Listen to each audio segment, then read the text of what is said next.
Alright, hey guys, this is Mr. Miracle. We're going to do another video. Seems like the Bronze Age ones I've been putting up are the most popular, so I'm going to do another Bronze Age one. Might do two more Bronze Age ones.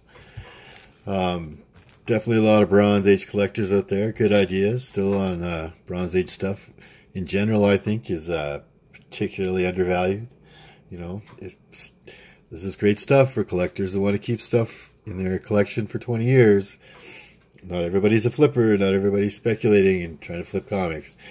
Some people are collecting them too, just like me. I don't sell comics at all. I don't sell them on eBay or anything like that.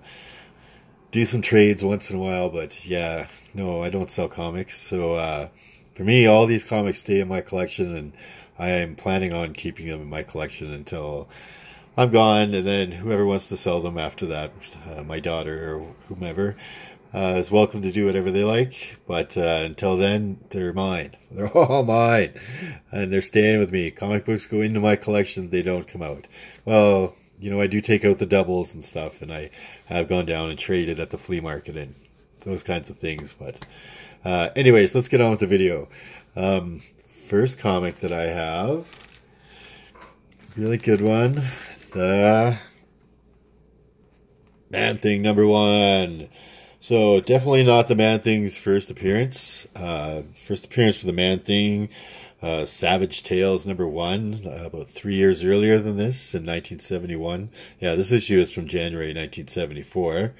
Man-Thing is a really popular character. Came out just around the same time as the Swamp Thing did, and kind of coincidental, but they came out so close together. They were practically on top of each other. It's not possible for them to have stolen from one another.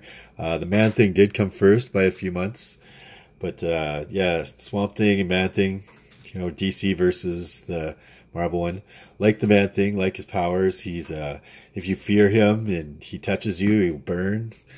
Right, so he uses fear to burn people. It's like, he's a very cool character, and this run in particularly, with the Steve Gerben run, is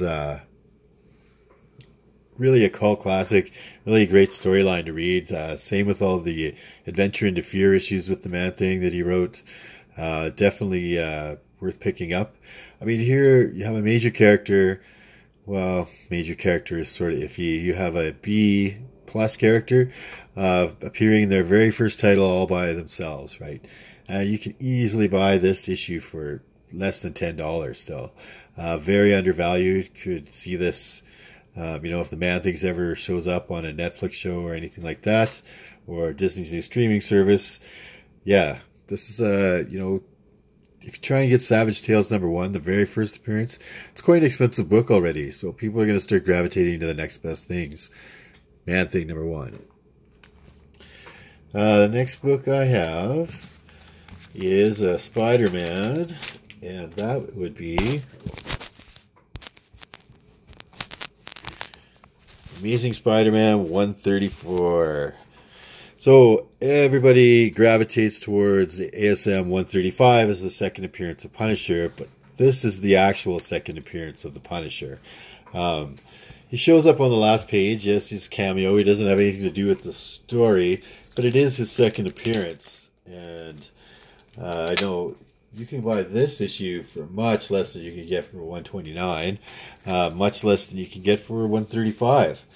And I got a lower grade copy of this issue that we'll open up just to show everybody that there he is, Mr. Castle. Right. Last page, quick cameo of the Punisher. So 135 full appearance, 134 second appearance cameo. But you know, you can buy this comic book. This is a really nice copy that I bought off eBay. Paid about $45 for it. Super cheap, super cheap. This copy is definitely up in the nines for sure.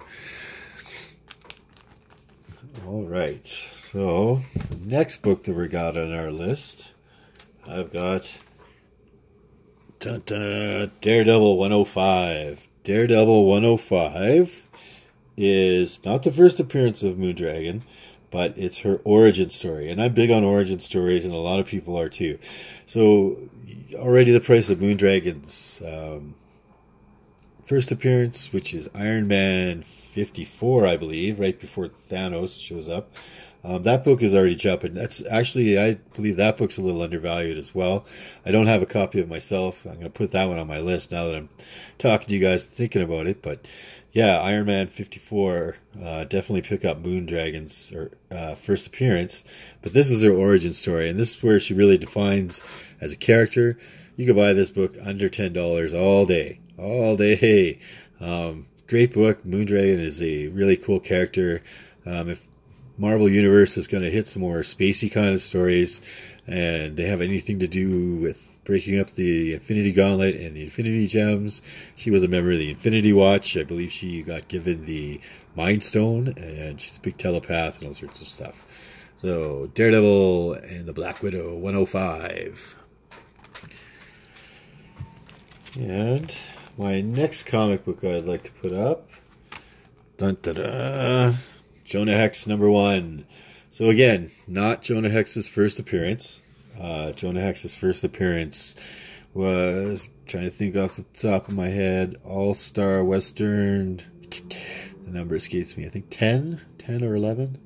Anyway, so that was his first appearance in All-Star Western Comics. But this is the character's first solo series, or first series title of his own, right? And it went on for a pretty significant run, almost 100 issues, 92 issues it ran on for, way up into the 80s. He's had a volume 2 now. He showed up again sort of early 2000s. Yeah, so you can still get this book for $20. I know I bought this one for $10. That was quite a few years ago, and I just happened to get a little bit of a deal on it. But yeah, again, a major Western character. The original movie I liked the original movie. I hate to tell you, I really did. James Brolin played Jonah Hex in that movie. I thought it was pretty good. But yeah, it didn't catch on at the box office. But, Jonah Hex, you never know when he might show up in something, right? I know, he's on the CW television network too, I think, for a couple of their shows. I'm not a big television watcher myself, but all right. And lastly, I have Red Sonja #1. Love the art in this book. It's a really great character, Red Sonja, the female Conan. I mean, she wanders around mostly naked for the most part. I mean, so does Conan. And honestly, if you have ever read any of the Conan novels, Conan does armor up quite a bit in those novels, because what warrior goes into battle with no armor on, right? You wouldn't want to go into battle with a bikini. However, going to battle with a bikini makes for good comic book art and good comic book story for young guys that collect comics or buy comics off the shelf. Anyway, again, her first appearance, Conan #23. That's getting to be quite a pricey book. If you're looking at Conan books, definitely one of the top, most expensive Conan books you could get would be Conan #23. Conan the Barbarian as a series, I think, is very undervalued. But her book is one of the more expensive ones in that run. So if you can't afford that, you're going to gravitate to this. I paid $3 for this book. I got it at a local comic sale. Definitely out one, unless you can find it for free shipping for $3 off of eBay. I wouldn't go nuts. But you never know, like, what happens when they develop her, and then Conan #23, now all of a sudden it's worth $250, and most people aren't going to go out and spend $250 on Conan #23. They're going to start to gravitate to this book, which is the character's first own major title, right? So Red Sonja #1, I think, is undervalued at, dollar bin prices. If you see one, pick it up. Couldn't hurt you. I mean, honestly, a lot of this stuff, if you put $3 out there, if you're a speculator, and nothing ever happens, and it's only ever, 10 years from now, it's still only worth $3. Well, $3, big deal. But what happens if it does take off and becomes a $30 book, right? And you got 10 times your money back. This comic book will never be a $300 comic. It never will be. Don't speculate on that kind of an idea.